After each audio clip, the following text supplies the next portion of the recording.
thought this morning, you still with me? Yeah. Is that Jesus multiplied the loaves and fish so that there was more than enough. When we've got an abundance mentality, it causes us to live large, generous, open-handed, joyful, faith-filled, generous lives, right? Second thought is that the miracle started with giving. Yeah. The miracle in this boy's life, and I said this a couple of weeks ago, like God doesn't need anything from you. Right? And God could fund his kingdom any way he wanted to fund his kingdom. Oh, yeah. He doesn't need anything from you. I think I said a couple of weeks ago, like it's like cooking with your 5-year-old. Yes. You know, anyone try cooking with one of their little kids and they're cooking with their kids, and man, how many people know that's a painful experience, right? There, right? And you're just like, I don't know, man. I was like, Fiji's a great lesson on patience for me because things move quite slow over there, right? And so I'm like, I'm just like, so slow. It's like cooking with my kids. It's like slow and messy and not very productive, right? It's like, I'm like, why am I doing this? You know, like, and I reckon that's what God's like with us, right? He could do it better without us. Come on, I know you think you're doing God a favour, but the reality is he was doing all right before you. Hey, and he can do good without you. But God includes us in it because he wants us to grow up and he wants us to have the joy of participating in a miracle, right? You know, Jesus didn't need this guy's lunch and fish. You know, he created the heavens and the earth. He doesn't need 5 loaves and 2 fish. But he wanted this kid to be part of an amazing miracle, right? He wanted this kid to know the joy and the significance of being part of the gospel, right? We're here 2,000 years later talking about this kid because he chose to be generous, right? And we look at it and we think, what a small thing this guy did. But how many people know it wasn't a small thing, it was a big thing. It's all he had. Yeah. Like it might seem like 5 loaves and 2 fish and God can do big things with small things, and that is true. But come on, it's a big thing to when you're hungry, to give your fish and your sardines.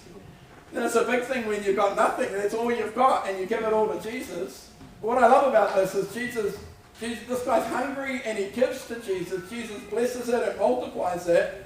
And come on, he gets more out of it in the end. He's part of something amazing in the kingdom, and he gets more out of it in the end than if he had kept it for himself.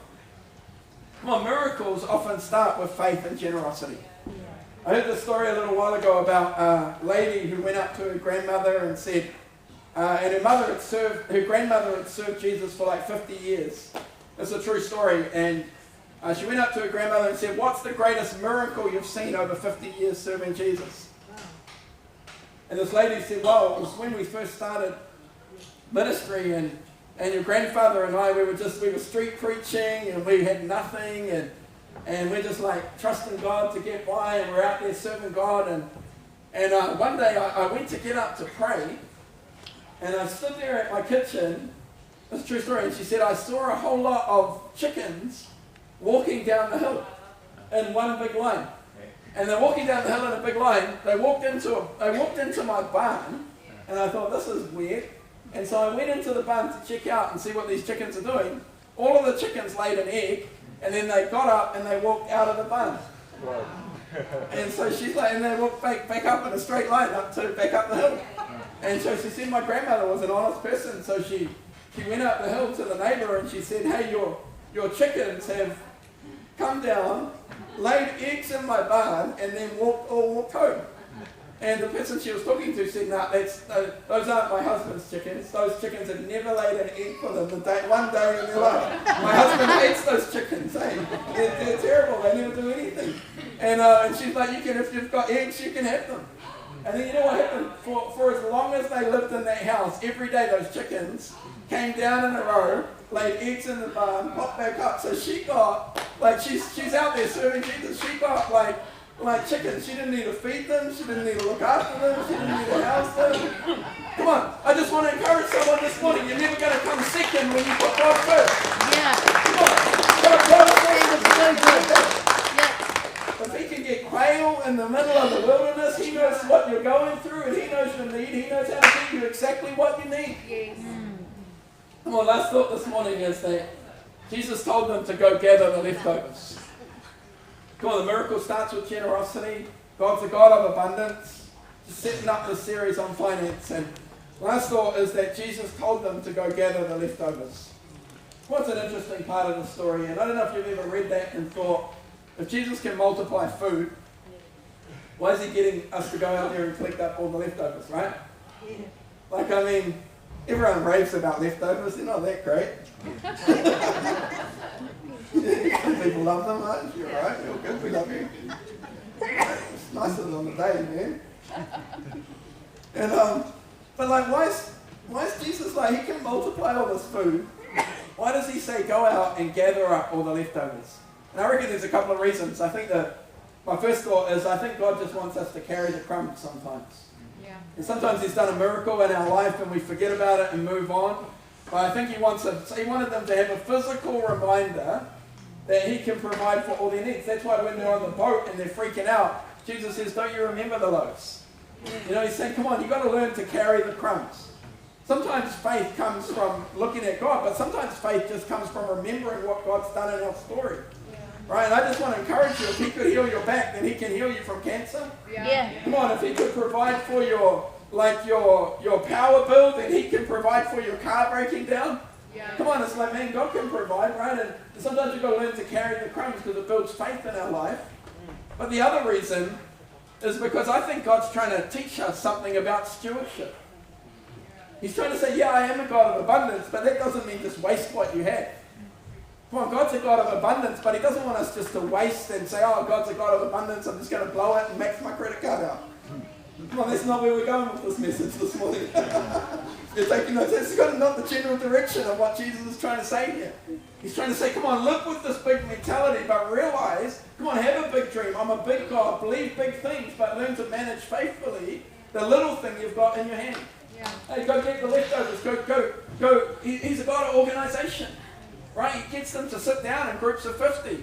When he's organized, he brings some order and some organization. And he says, go gather up, because he wants us to understand stewardship, right? And this is the thing, sometimes when people become Christians, they think, man, God cares about the spiritual stuff, like faith, hope, and love. And he does, absolutely.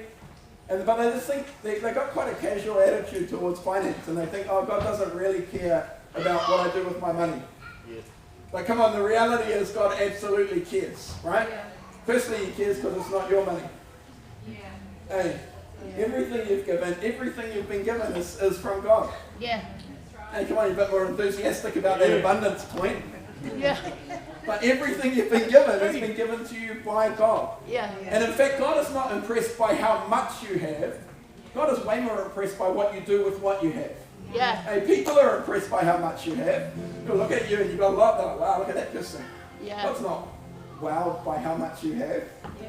The earth is the Lord's and everything in it. He's not going like, wow, look at your great empire. You know what he's wowed by? Somebody who can take, whether big or small, and steward and manage what they've got. Yeah. Faithfulness in what we've got is important, right? Secondly, God looks at your finance to see whether you can be trusted with the more important matters of the kingdom. Yeah. Well, finance is absolutely a test. Finance, how you manage your finances is directly related to the anointing on your life. It's directly related to revelation in your life. It's directly related to how much influence God entrusts to you. Come on, what you do with your money. Come on, we don't think that. Some people think, man, I'm just going to pray more, and I'm just going to fast more, and God doesn't care about what I do with my money. But let me read you something just as we close. I'm going to do my bread illustration. I'll get there. Luke 16. Whoever can be trusted with very little can also be trusted with much. That's why people who say, man, I'll give when I've got more. No, you won't. You can't give when you've got a little bit, because when you've got more, he's going to call you to give more. Hey, if you can't give, like some people are, if you can't give the $10 in your back pocket, you're going to give the $1,000 you don't have. Yeah. Preaching this morning, eh? Yeah. It's true, man. Yeah. Come on. When I got more money, you just blame yourself, man. That's what Jesus said. If you can't be trusted with little, you can't be trusted with much. And whoever's dishonest with little will be dishonest with much. And then he says this, if you have not been trustworthy in handling worldly wealth, it's not spiritual, it's worldly wealth, he's saying this stuff, who will trust you with the true riches? Right, finance is a test. God's looking at finance. That's why people, they say, man, I want to increase my spiritual life. And so I'm going to pray more, I'm going to fast, I'm going to seek God. And I think they're increasing their spiritual life, but all the while they're spending money they don't have, to buy things they don't need, to impress people they don't know. Yeah. And they're arguing with their spouse about finance. Yeah. And they think, but I'm gonna draw near to God by praying more and reading the Word more and pressing into God more, and they're maxing out their credit card at the same time, eh? Yeah. I'm like, come on. It's like God's looking at what we do with what we've got to see whether we can be entrusted with more. Yeah. Let me just finish with this illustration. I brought this bread all the way here, so I'm going to use it. I reckon, let me put this back so you can see it over there. I reckon it's a great illustration of how we can be with our finance. And let's say this bread represents, this illustration may or may not work. I felt like my water one was a little underwhelming, but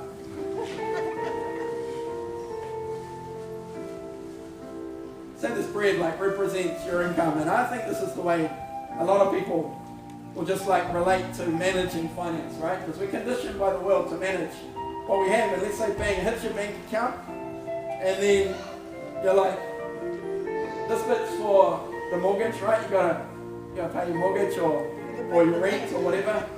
This bit here, then it's power, and then you try to manage it, and then this bit is for food. If you got teenage boys,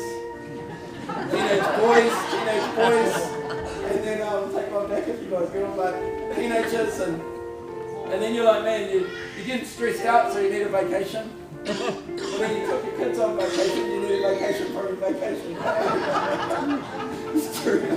And then you're like, man, you're managing it, right? And then there's subscriptions, there's Netflix, and House of David came out on Amazon Prime.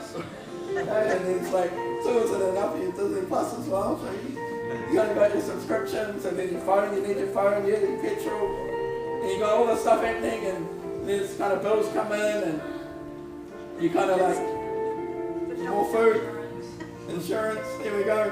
You all this stuff, and then you're left with this little bit, right? And what happens is the doctor's bill comes up. Yeah. Something breaks down. Because the kids need to go on a school trip. You come to church and you got this, hey, and then the pastor says we're going to start a series on God and money.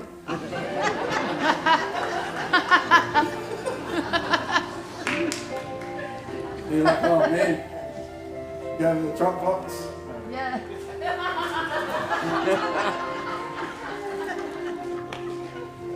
Get it out. Go get over the drop box and you put it in, and you think we think because we're doing that we're actually involving God in our finance. Yeah. But we're not actually involving God in our finance. You know what we're doing? We're giving God what's left over. Yeah. And here's the thing, God's not asking for all your bread. He's just asking for the first slice. Right? He's not even saying give me the biggest slice. He's not saying I want all your bread, give it all to me. He's just saying I just want the first slice. Because if I can trust you with the first slice, come on, there's a principle in the Bible if we give the first, the rest is blessed. And I just think that God can do more with my, let's say, more with my 90% than he can with my 100%. Well, I just believe that. Thanks so much for joining us today. Legacy runs weekly Sunday services. We also run a number of ministries helping the poor. We run an addiction program, a significant social housing ministry, and large community meals, helping show the love of Jesus to our city. If you would like to partner with us, just scan the QR code on the screen or visit us online. Have a fantastic day.